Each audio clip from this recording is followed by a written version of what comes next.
It is high time for France to lift its knee off our neck and put an end to this unjust oppression. Centuries of misery, human trafficking, colonization, and neocolonization have caused immeasurable suffering. It's time to put an end to this cycle of oppression. It's high time for France to leave us alone. It's time for France to take a cue from its European neighbors and learn a valuable lesson in independence. Germany is the leading economic power in Europe, significantly surpassing France, which is ranked as the third or fourth largest economic power globally. Germany does not exploit any country, any colony. I can mention Italy, I can mention Spain, who had colonies before, but who do not exploit anyone, who do not interfere, who do not impose leaders in their former colonies. On what grounds does France believe it can continue to impose leaders on us and make choices on our behalf? This must come to an end. And the emerging Africa, the African youth, the African elites, and the African diaspora all stand united in saying no, it cannot continue any longer. France's hypocrisy is evident and pervasive in daily life. Let's examine the cases of Mali and Chad as prime examples of this hypocrisy.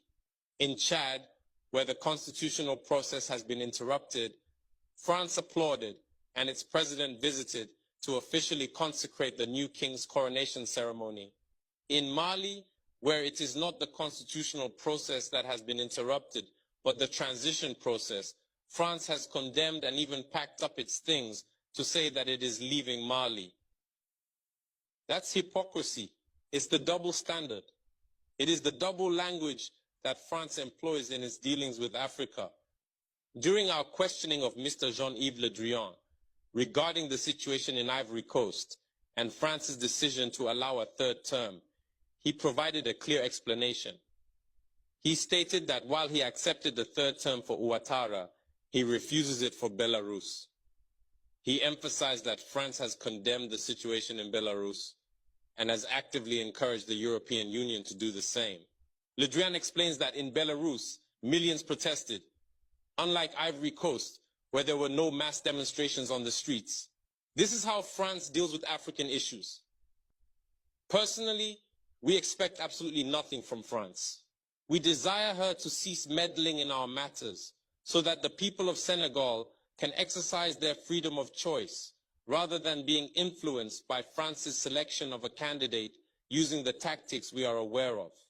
We begin by targeting individuals, adorning them with the Legion of Honor or a similar knightly rank, enlisting them in Masonic lodges, and informing them to prepare themselves as they will be next in line.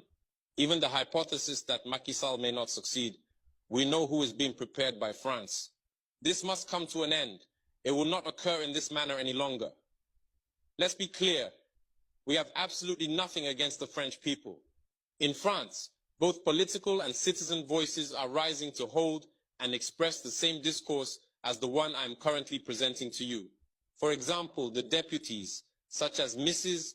Frédérique Dumas, who regularly speaks on the platform of the Assembly, who regularly writes to the Minister of Foreign Affairs, since she is a member of the Foreign Affairs Committee, to raise this unfair behavior of France towards Africa, hold the same speech as us. The same Mr. Jean-Luc Mélenchon, Jean-Paul Lecoq, André Chassaigne, all deputies, hold the same discourse as us, and hundreds of other voices.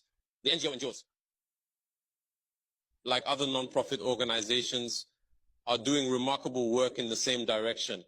We strongly urge France to listen to the voices that speak to it about our plan for a more collaborative, fairer, and sustainable partnership between Africa and France. It is crucial that we work together towards a future that is equitable, just, and environmentally conscious.